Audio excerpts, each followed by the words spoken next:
Bienvenue sur ma chaîne YouTube Learn French with Cleveland, Céline Pasteur. Bonjour à tous les abonnés de YouTube, de Facebook. Ça fait un petit moment que je ne me suis pas adressée à vous. Je suis vraiment désolée. Les circonstances de la vie, quelquefois, nous retardent dans notre travail. Donc aujourd'hui, je vous propose une nouvelle vidéo qui m'a été demandée par un abonné sur les termes, la différence entre les termes lieu, espace, place et endroit.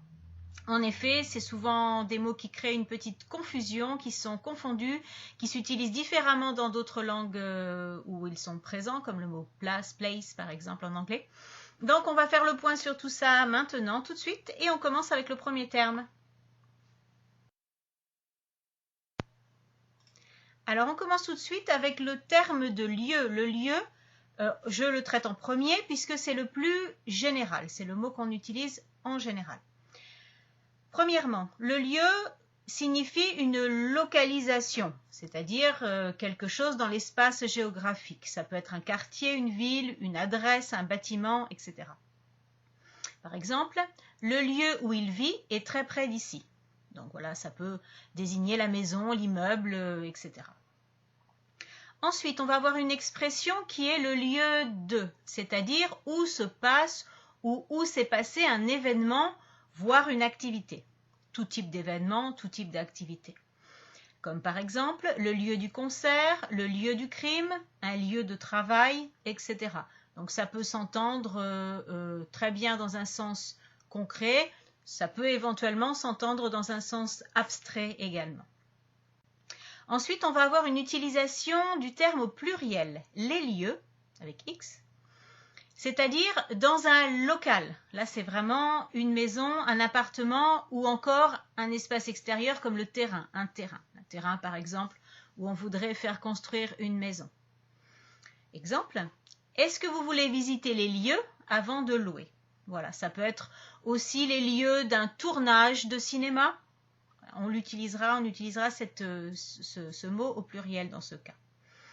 Et puis, comme souvent, il y a des expressions fixes qui contiennent le mot lieu, comme au lieu de, qui veut dire à la place de, qui remplace quelque chose.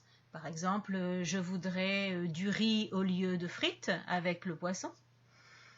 Un lieu commun, c'est une idée qui n'est pas une idée que j'ai créée, qui est une idée que tout le monde pense et que tout le monde comment dire ça, une idée que tout le monde partage, mais qui n'est pas une idée très originale, qui n'a pas demandé une grande réflexion. Et enfin, vous avez une expression, ce n'est pas le lieu de. Alors ça peut être très bien entendu concrètement, c'est-à-dire que il y a des lieux où on n'est pas autorisé à dire ou à faire certaines choses, mais ça peut être aussi le moment, l'instant, ça peut avoir un sens un peu plus temporel. On passe maintenant au terme de endroit. Alors on continue avec le terme de endroit. L'endroit, c'est un terme qui est masculin, un endroit. Donc il est un petit peu plus spécifique. Il n'est pas exactement synonyme du mot lieu. Il a une utilisation plus particulière.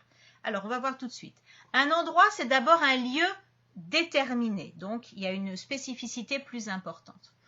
Un lieu déterminé qui est généralement compris comme un lieu assez typique et pas très grand, comme par exemple un village, une zone à la campagne, etc. Quelque chose dans ce style-là.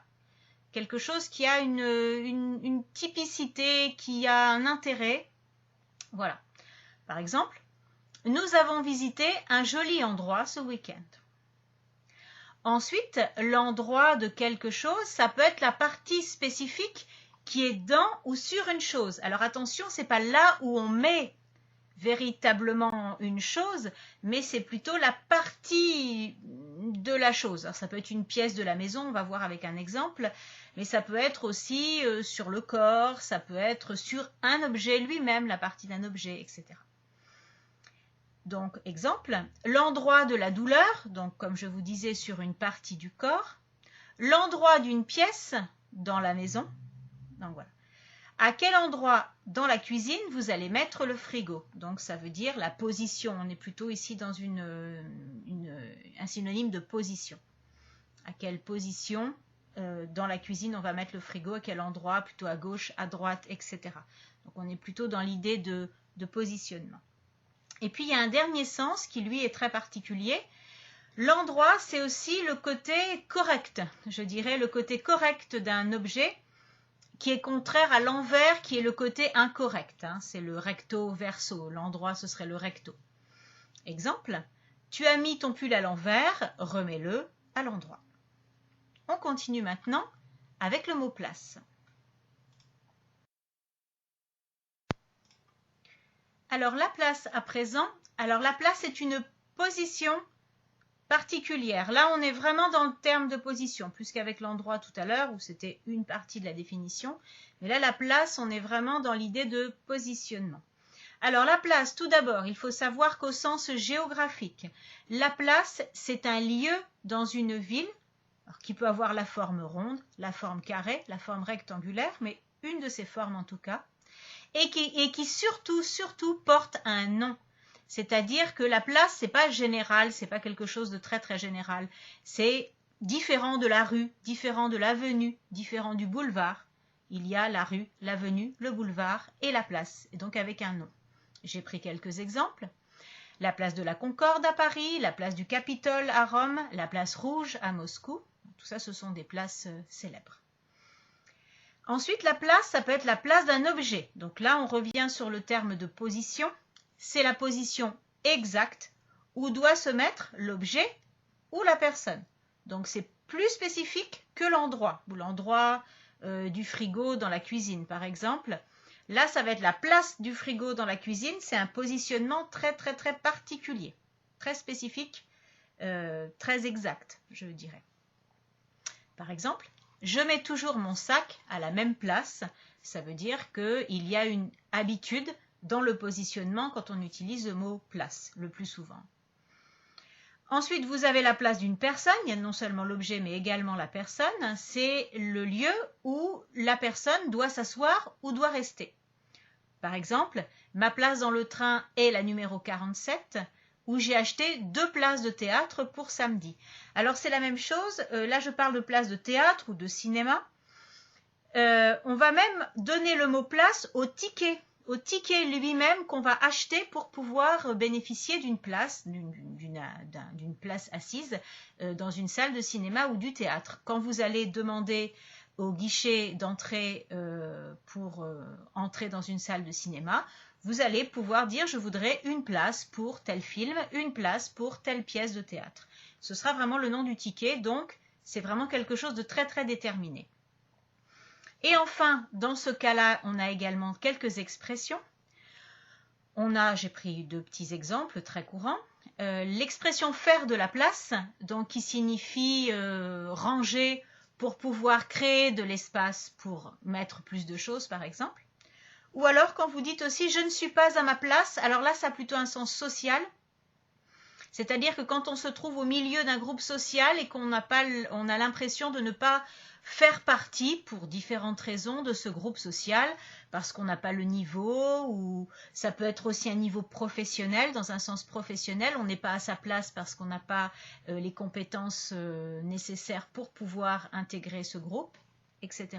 Voilà, ça peut être aussi un simple ressenti, c'est-à-dire quelque chose que l'on sent, ce n'est pas forcément quelque chose qui est réel. On termine donc ces définitions avec le mot espace. Alors le mot espace, qui est également masculin, il faut l'entendre dans un sens, dans une idée de longueur et de largeur, c'est-à-dire quelque chose qui n'a pas de limite, qui est très très large, très très long. D'ailleurs, on commence la définition en parlant de l'espace naturel ou de l'espace extérieur, donc qui est un lieu extérieur qui peut être très long ou très large, comme par exemple un parc, un lac, une forêt, etc. Donc là, on parlera d'espace. L'espace, donc il faut vraiment visualiser ça comme quelque chose qui n'a pas de limite, qui est très long et qui est très large. Vous avez, Par contre, vous avez également l'espace intérieur. Alors là, évidemment, on peut comprendre qu'il y a quelques limites, mais il y a aussi le sens de quelque chose, d'un endroit qu'on va laisser libre. Donc, il n'y a quand même pas les limites posées comme l'endroit ou comme la place où c'est très très délimité. L'espace, il est un peu plus ouvert, on va dire, même en intérieur. Donc, je répète la définition pour l'espace intérieur. C'est un endroit dans une habitation, un local, qu'on laisse libre pour y faire quelque chose. Le mot libre, il est important ici dans la définition. Je vous donne 2 exemples. J'ai vidé ce placard pour faire un nouvel espace de rangement. Deuxième exemple, nous avons cassé un mur pour faire un grand espace de jeu pour les enfants. Donc voilà, c'est quelque chose où il y a une certaine liberté, il y a aussi une certaine liberté d'aménagement, c'est-à-dire que dans cet espace, il n'y a encore rien et on va créer. Donc il y a une idée de liberté, de création, hein,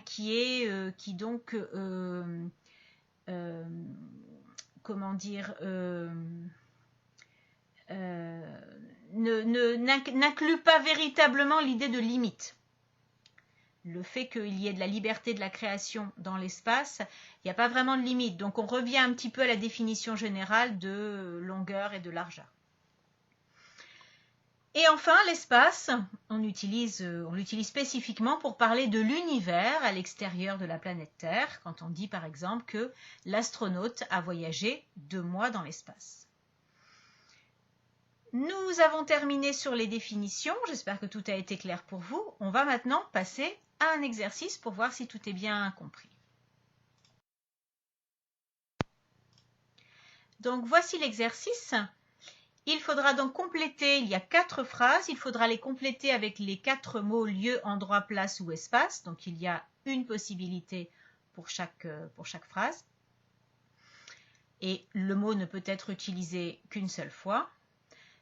Je vous laisse réfléchir donc sur cet exercice et ensuite vous pourrez trouver la correction à la page suivante.